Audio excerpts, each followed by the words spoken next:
I was faced with it just head on that, okay, I have no one else to take care of. Who am I supposed to take care of now? And that's when I realized that I had been putting myself on the back burner and that. It's the Self Care for Success show. Meet your certified life and book coach, JoAnn Dean. Greetings and welcome to the show. We're elated to continue our conversation with our dear sister, Roneiko Danielle Henderson. Please help me welcome her back to the show. Roneiko, it is such a pleasure to have you. How are you? I am great, and I want to thank you for having me. So I want to start off with the first question being, what fuels your faith? Man, when I think about what fuels my faith, it's so multidimensional because, I feel like my faith has been fueled in different ways throughout different seasons of my life. And so I like to say that I am so blessed to have a deeper relationship and understand where my faith lies as I've gone through these seasons of highs and lows, and understand that regardless of my imperfections, that I still have a father that loves me and supports me regardless of my stumbles. And even if I go straight for a while and then start to backtrack, that he's always still there. And so right now is knowing that I'm walking in my purpose and that I'm doing everything that I am supposed to do on this journey is what really fuels me. And I get so excited each and every day that I am able to learn something new that allows me to expand my outlook upon my faith, yet still be open to understand that there's still more for me to learn and to gather and to experience. And so within the season that I am in now, it's just is very magical, very powerful, very uplifting, very inspired. Um, it's just sometimes very hard to put it into words on that fuel because with each season, as I mentioned earlier, it's been different. So, what I am ecstatic about today can change tomorrow and vice versa. So I wake up with knowing that I have a brand new day that has been given to me and taking full advantage of that. And that's really what fuels me today. Nice, nice. Tell us a little bit about why is self-care important to you? You know what is so interesting because lately self care has become this staple the word in our society. However, the definition rings different for each individual. And for so long, I was guilty in thinking that I was taking care of myself when all along I was so depleted. And so when I think about that depletion, it's like a filled cup. And for so many years, I was filling everyone else's cup and allowing them to have the benefits of self care because they were taking care of themselves and so was I. But then here I was depleted. And so what I thought was self care really wasn't self care. It was basically like putting a band aid on a hemorrhage. Mm. So for me now, putting me, myself, and I first, self care looks very different for me. And as a seasoned woman that have lost some titles, however, gained some titles, self care for me is first and foremost. And that can mean shutting off all electronics. That can mean curling up in the bed, reading a book, looking at a movie that I chose to look at, splurging out on some ice cream, taking my long bubble baths, just embracing all of my senses at one time. I thought about it today, just today. I had a field trip with some kids, and the zoo was magnificent. And I found myself, we were in like a, what was it? It was almost like a treehouse kind of setting, but it was tropical.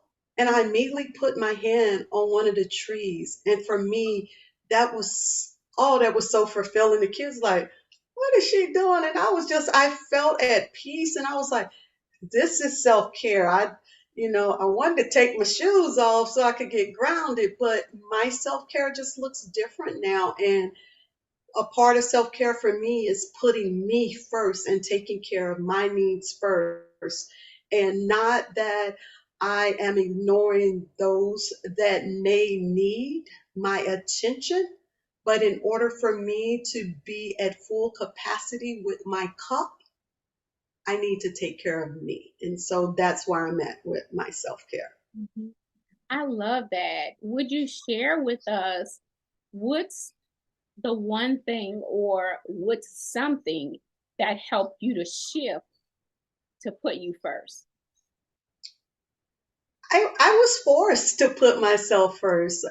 As I mentioned earlier, I lost some titles and I gained some titles. So I recently went through a divorce over the period of, I was married for over 23 years, as well as became an empty nester. So here I was with two hats that just kind of went away, although my mom hat will never go away. But I was faced with it just head on that, okay, I have no one else to take care of. Who am I supposed to take care of now? And that's when I realized that I had been putting myself on the back burner. I had been totally depleted for so long and just pretending that I wasn't. So half full or half empty. I was empty. And it was at that point that I realized that it's time to put me first. And I will not sit here and say that it was an easy task. Mhm. It was definitely something that I had to take baby steps. Actually, I had to crawl first and then take baby steps. So I'm glad that I took out that opportunity and took those moments, even those rough moments, those crawling moments, just to endure what it took for me to reach the level of being able to walk into it and now actually run into it. Mhm. I love that. Thank you for sharing that. Did you find yourself afraid during that transition? I was terrified. Um, I actually did a lot of victimization just to kind of make myself feel better. Like, did I make the wrong decision? Was it something else that I could have did why I wasn't in this situation?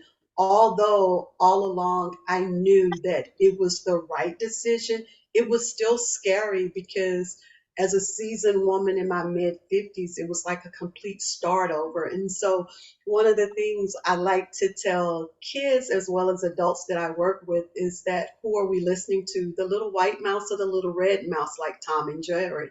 And so for so long, that little red mouse was like just tugging on my ear, but I knew I needed to listen to the mouse over here and do it, although I was really scared.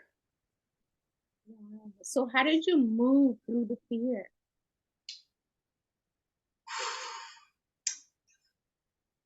It was a lot of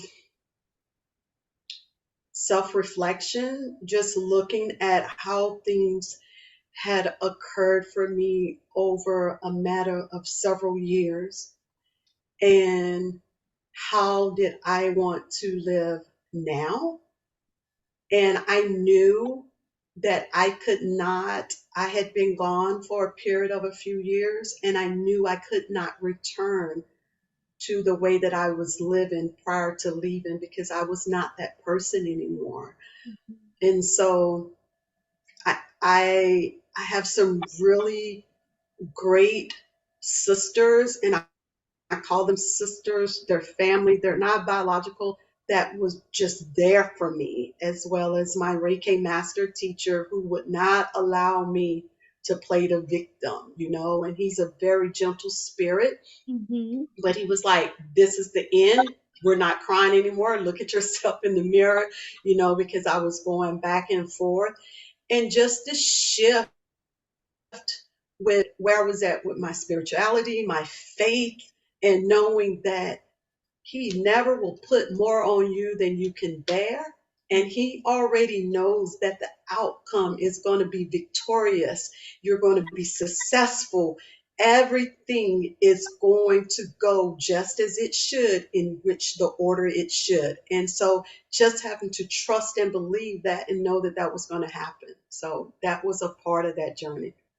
Absolutely. And I got to read your first book, which I was really grateful for. And it gave me an inside look at just how your mind works and all that you bring to the world.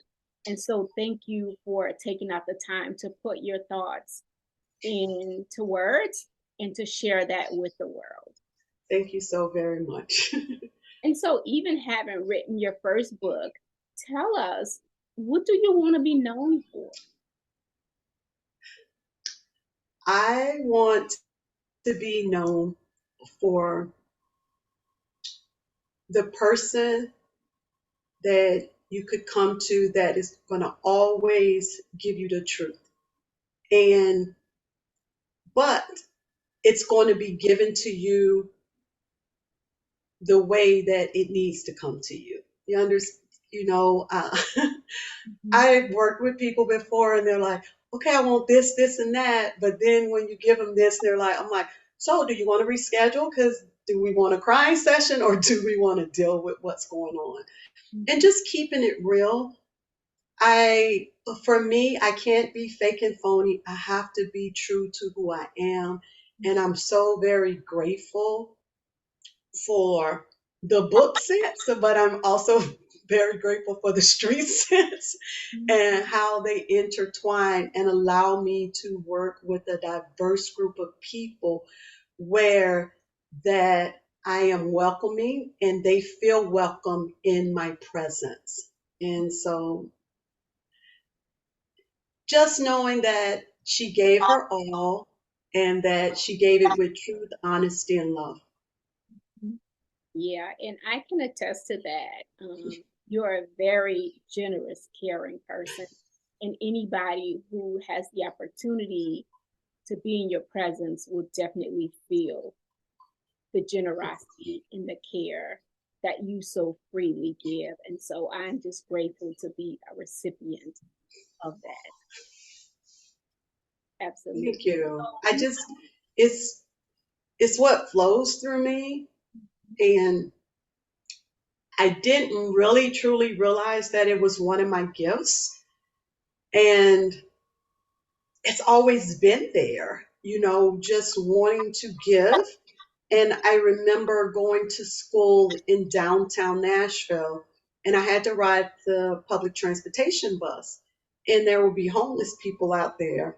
And they were like, do you have money? And I was just giving my money, which is my lunch money. So then when I come home, like I'm starving, and my mom was like, stop giving them the money. If they want food, buy them food. So it was a restaurant called Agnes. I'm sure it's not there anymore, but I would take them there and get them two burgers because you could get two burgers. They were like Crystal burgers or White Castle burgers and some fries and a drink for $3 back then. And they were good. And that just really made me feel great. And I was young. And so it's always been this sense of wanting to be able to give. And I feel the joy of that. I love that. So tell us what's next for you.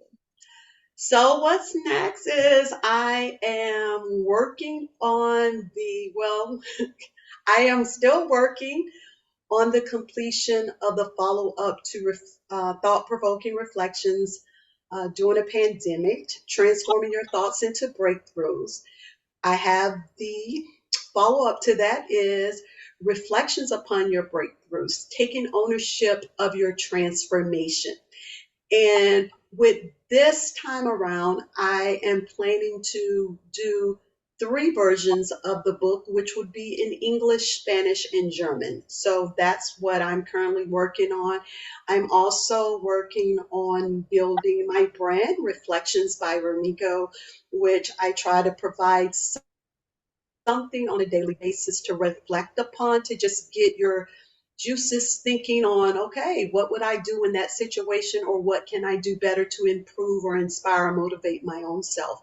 And that's where I'm at right now. And just looking at some other activities in which I can participate in, which will involve women both stateside and abroad. Is there anything else you would like to share with us? I just want to remind people that no matter the season in which we're in, there are lessons within those seasons, and just become open to those lessons. They're not going to be all easy, and understand that it's for your greater good and for your purpose. There has been some trying times for me over the last couple of years. But in all, I'm just so grateful that I had the opportunity to endure those things, because they have allowed me the opportunity to be stronger and to understand my worth on a whole different spectrum, a greater spectrum that I could have ever envisioned for myself.